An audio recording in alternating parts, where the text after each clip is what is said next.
ఓం నమః శివాయ. ఓం నమో నారాయణాయ. కర్మ నివారణ, నరదృష్టి నివారణ, సంచిత ప్రారబ్ధ ఆగమిక కర్మ నివారణ, తులాభార కాల భైరవాయ నమో నమః. ఓం దిగంబరాయ విద్మహే గజవాహనాయ ధీమహి తన్నో కపాలకాల భైరవ ప్రచోదయాత్. ఓం ఇంద్రాణీ శక్తి దేవ్యై నమోస్తుతే. హరి ఓం. మా ఛానల్కి స్వాగతం. చూస్తున్న వీక్షకులకు, ప్రేక్షకులకు, ప్రియ కాళ భైరవ భగవద్బంధులకి స్వాగతం పలుకుతూ, మమ్మల్ని ఎంతగానో ఆదరిస్తూ ఉండబడినటువంటి ప్రియ సోదర సోదరీమణులకు అందరిపైనను, సనాతన ధర్మ సంరక్షకులకు, జ్యోతిష్య అభిమానులకు అందరికీ కూడా స్వాగతం పలుకుతూ, ఆదివారం అమావాస్య పుష్యమి నక్షత్ర సందర్భంగా అందరికీ నిండు నూరేళ్ల ఆయురారోగ్యాలను ప్రసాదించాలని శ్రీ కాళీ సమేత కాళభైరవ స్వామిని వేడుకుందాం. అందులో ఈసారి ఆదివారం అమావాస్య పుష్యమి నక్షత్ర సందర్భంగా రవి పుష్యార్క యోగం అందరికీ కలగాలని, అందరికీ మనతో రాబోయేటువంటి భవిష్యత్తులో ఉండబడినటువంటి 7 తరాల వారికి అద్భుత ధన రాజకీయ యోగ సకల ఐశ్వర్యం ఆనందాన్ని ఆ బుధాదిత్య రాజయోగ కారణము, రవిపుషార్క యోగ కారణము, ఆదివారం అమావాస్య కారణం చేత అందరికీ ప్రసాదించాలని కోరుకుందాం. 1/8/2024 నుండి 15/8/2024 వరకు పుట్టినటువంటి వారందరికీ కూడా ముందస్తుగా జన్మదిన శుభాకాంక్షలు. గతంలో వివాహం చేసుకున్న వారికి వివాహ వార్షికోత్సవ శుభాకాంక్షలు. ద్వాదశ రాశుల్లో గ్రహ గమనాన్ని ఒకసారి వీక్షింపచేద్దాం. వృషభ రాశిలో కుజుడు మరియు దేవగురు బృహస్పతి సంచార స్థితి, కర్కాటక రాశిలో రవి సంచార స్థితి, సింహరాశిలో బుధ శుక్ర సంచార స్థితి, కన్యరాశిలో కేతు భగవానుడు సంచార స్థితి, కుంభరాశిలో శని భగవానుడు వక్రగమన సంచార స్థితి, మీనరాశిలో రాహు సంచార స్థితితో ద్వాదశ రాశుల్లో గ్రహ గమనాలు ఈ విధంగా ఉన్నాయి. వృషభ రాశి వారు కాళ అమావాస్య కాళాష్టమి రోజున ఎలాంటి విధులను పాటించాలో ఈ వీడియోలో సవివరంగా సంపూర్ణంగా క్లుప్తంగా తెలుసుకుందాం. వృషభ రాశిలో ఏ నక్షత్రాలు వస్తాయి అనగా కృత్తికా నక్షత్రంలోని 2, 3, 4 పాదాలు, రోహిణి నక్షత్రంలోని 4 పాదాలు, మృగశిర నక్షత్రంలోని 1, 2 పాదములు కలిపితే వృషభ రాశి అవ్వడం జరుగుతుంది. చాలామందికి పుట్టినటువంటి కాల సమయంలో డేటా ఆఫ్ బర్త్లో లేనటువంటి కారణం వలన పేరు యొక్క మొదటి అక్షరాన్ని అనుసరిస్తూ రాశిని తెలుసుకునే ప్రయత్నం చేద్దాం. ఈ, ఊ, ఏ, ఓ, వా, వి, ఉ, వే, ఓ అక్షరాల వారందరూ కూడా వృషభ రాశి జాతకులే. వృషభ రాశి యొక్క అధిపతి శుక్ర భగవానుడు. వీరికి రాశిలోనే కుజుడు సంచారం చేయడం వలన కుజదోష ప్రభావము అని చెప్పి గమనించగలగాలి. అక్కడే గురు సంచార స్థితి ఉంది.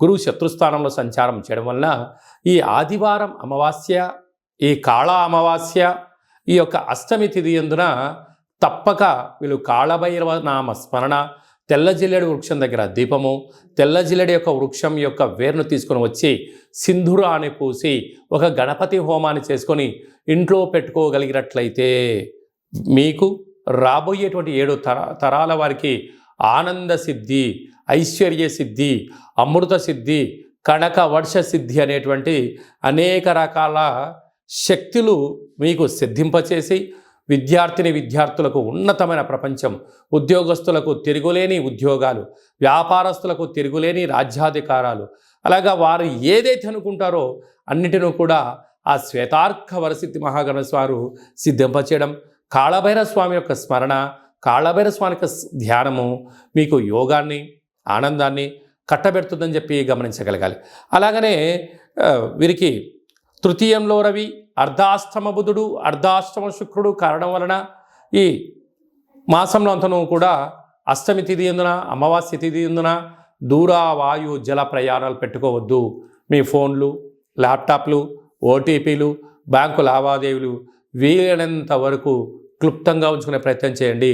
మీరు కొద్దిపాటి వస్తువులు పోగొట్టుకునే పరిస్థితి చాలా అధికంగా ఉంటుందని చెప్పి గమనించాలి.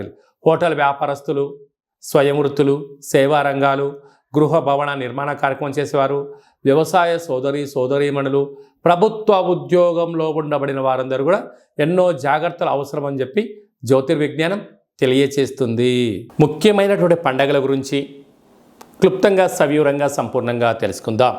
4వ తారీఖు 8వ నెల 2024 సంవత్సరంలో ఆషాఢమాస బహుళపక్ష ఆదివారము అమావాస్య పుష్యమీ నక్షత్ర సందర్భంగా చాలా మహోన్నతమైన పర్వకాలం అని చెప్పి గమనించాలి. ఆదివారం అమావాస్య వస్తేనే అందరికీ పెద్ద పండగ. అందులో పుష్యమీ నక్షత్రంతో కూడుకున్నటువంటి అమావాస్య కావడం వలన మనకు బహిరి ప్రాంతాలలో వ్యవసాయ క్షేత్రాల్లో తెల్ల జిల్లేడు వృక్ష ఉండడం జరుగుతూ ఉంటుంది. ఏపుగా పెరిగినటువంటి వృక్ష దేవత కింద శ్వేతార్క వరసిద్ధి మహాగణపతి స్వామివారు వృక్ష రూపంలో ఉండడం జరుగుతుంటుంది. ఆ గణపతి స్వామివారిని తెచ్చుకొని గృహంలో ఉంచుకున్నట్లయితే మనకు భావి తరాలకు 7 తరాల వారికి అద్భుతమైన ఆనందయోగం, అమృతయోగం, ధనయోగం, రాజకీయ యోగం కలుగుతుందని చెప్పి గమనించాలి.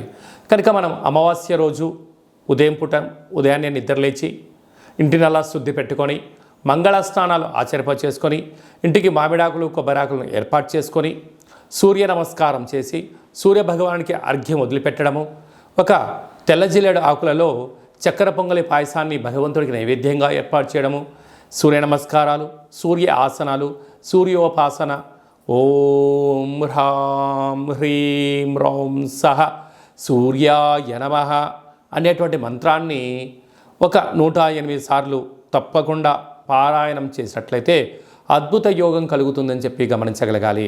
అలాగనే మధ్యాహ్నం పూట గతించినటువంటి పెద్దవారి పేరు పైన నువ్వులు, దర్భలు, నీళ్ళను వదిలిపెట్టడం, పక్షిరాజ వారైనటువంటి కాకిరాజు వారికి ఆహారాన్ని ఏర్పాటు చేయడం, గతించిన వారి పేరు పైన సునకపు మహారాజులకు ఆహారం ఏర్పాటు చేయడం, దేవాలయంలో బ్రాహ్మణుడికి స్వయంపాక దానాన్ని ఏర్పాటు చేయడం వలన గతించినటువంటి వారి యొక్క పితృదేవతల యొక్క ఆశీస్సులు ఉంటాయని చెప్పి గమనించాలి.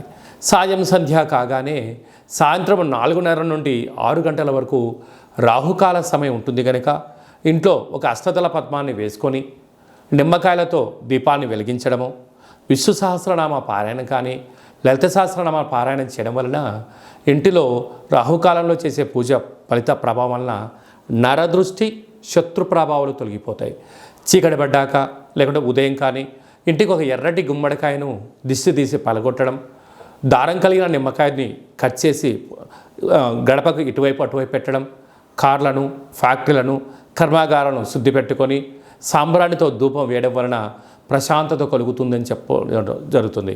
మిగతా రోజుల్లో 1000 జపం చేస్తే ఎంతటి ఫలితం వస్తుందో ఆ రోజు ఒక్క నామాన్ని స్మరించిన కాలభైరవ అన్న, కాళికామాత అన్న, వెంకటేశ్వర అన్న, ఓం నమశివాయ అన్న అద్భుతమైన ఫలితం కలుగుతుంది అని చెప్పి గమనించాలి. ఆ రోజు చేసే పూజ, ఆ రోజు చేసే దీక్ష, ఆ రోజు ఉండబడిన మౌనము మనకెంతో ఐశ్వర్యాన్ని, ఆనందాన్ని మనకు కలిగిస్తుందని చెప్పి గమనించగలగాలి. అదే కాకుండా ఆ యొక్క అమావాస్యను కాళ అమావాస్య అంటారు.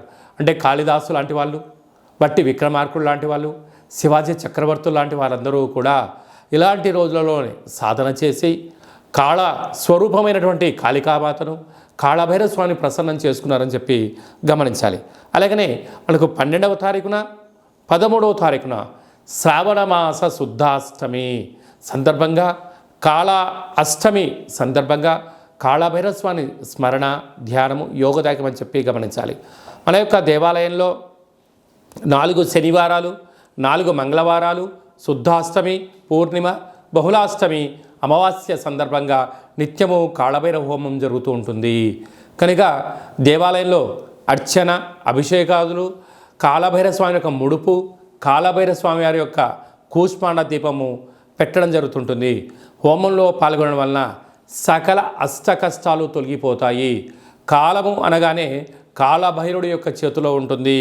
అందుకే కాళాష్టమి, కాళ అమావాస్య రోజున భైరవ స్వామి యొక్క స్మరణ, ధ్యానము, పూజ ఐశ్వర్యాన్ని, ఆనందాన్ని కట్టబెడుతుందని చెప్పి గమనించాలి.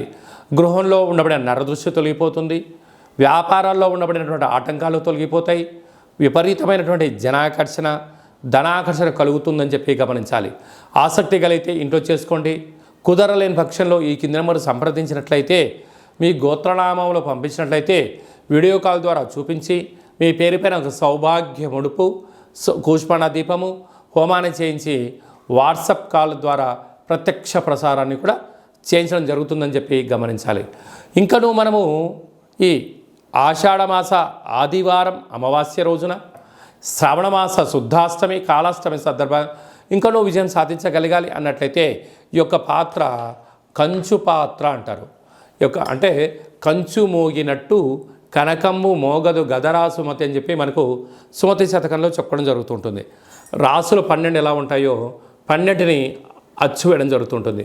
పూజ చేసిన తదనంతరము ఈ యొక్క పాత్రను ఇలా ఎడమ చేతో పట్టుకొని కుడి చేతో ఈ కర సహాయం తీసుకొని ఇలా చిన్నగా శబ్దం చేసినట్లయితే ఓంకార శబ్దం రావడం జరుగుతుంటుంది.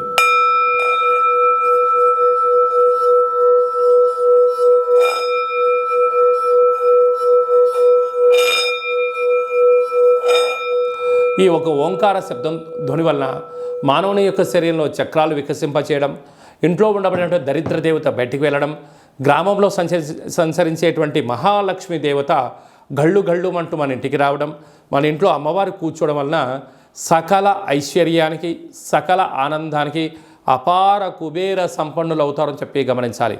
ఈ యొక్క కాళభైరవ స్వామి అక్షయ పాత్ర మరియు మీకు ఒక కాళభైరవ స్వామి ఒక పిరమిడు, డాలరు, కంకణము, కాళభైరవ హోమం చేయించడం జరుగుతుంది. మీకు వాట్సాప్ కాల్ ద్వారా ప్రత్యక్ష ప్రసారాన్ని కూడా చూపించడం జరుగుతుంది.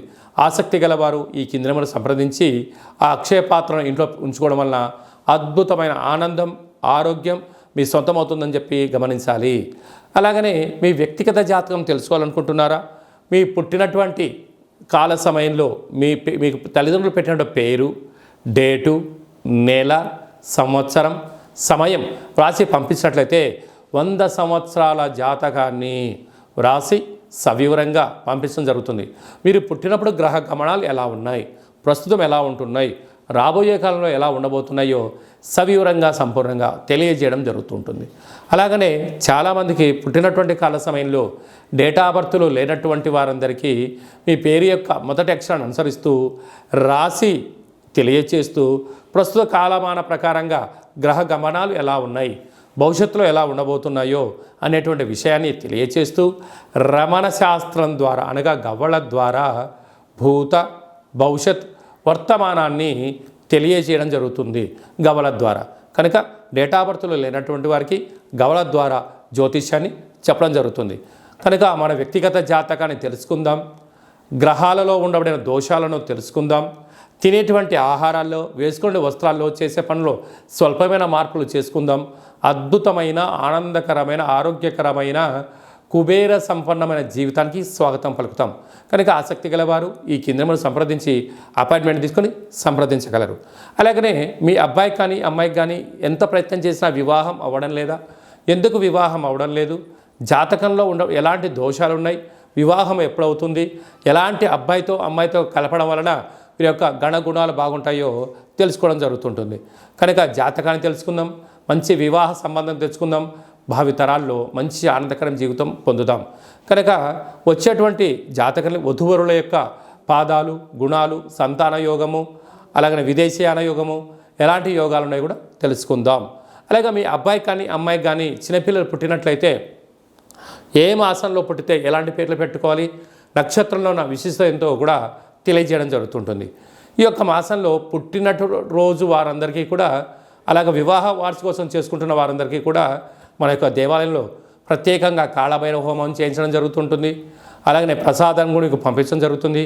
మనమందరము కూడా కలియుగ కాలంలో కాళభైరవ స్వామికి స్మరణ చేద్దాం, కష్టాలకు స్వస్తి పలుకుదాం, ఐశ్వర్యానికి స్వాగతం పలుకుతాం. అందరికీ ఆదివారం అమావాస్య పుష్యమీ నక్షత్ర సందర్భంగా ఆశీస్సులు కోరుకుంటూ ఆశీర్వచనం. ఓం కాళకాలాయ విద్మహే కాళాతీతాయ ధీమహి తన్నో కాళభైరవ ప్రచోదయాత్. శతమానం భవతి శతాయు పురుష సతేంద్రియ ఆయుష్యేవేంద్రియే ప్రతిష్టతి. ధనం ధాన్యం బహుపుత్రలాభం శత సంవత్సరం దీర్ఘమాయు సర్వే జనా సుఖినో భవంతు, లోకా సమస్తా సుఖినో భవంతు. సర్వం కాళభైరవ దేవతార్పణమస్తు. ఈ వీడియో మీకు నచ్చినట్టయితే లైక్ చేయండి, షేర్ చేయండి, మా ఛానల్ని సబ్స్క్రైబ్ చేసుకోండి. అందరికన్నా ముందుగా మీ యొక్క వ్యక్తిగత జాతకం తెలుసుకోవాలనుకుంటున్నారా? అందరికన్నా అదృష్టాన్ని, ఐశ్వర్యాన్ని తెచ్చేటువంటి విషయాలు తెలుసుకోవాలనుకుంటున్నారా అన్నట్లయితే గంట సింబల్ ప్రెస్ చేయండి, ఆల్ అనే బటన్ తెలియచేసి మీ క్షేమాన్ని ఎవరైతే కోరుకుంటున్నారో ఈ ఆధ్యాత్మికమైన సమాచారాన్ని చేరవేసి భగవంతుడి యొక్క ఆశీస్సులు పొందగలరు.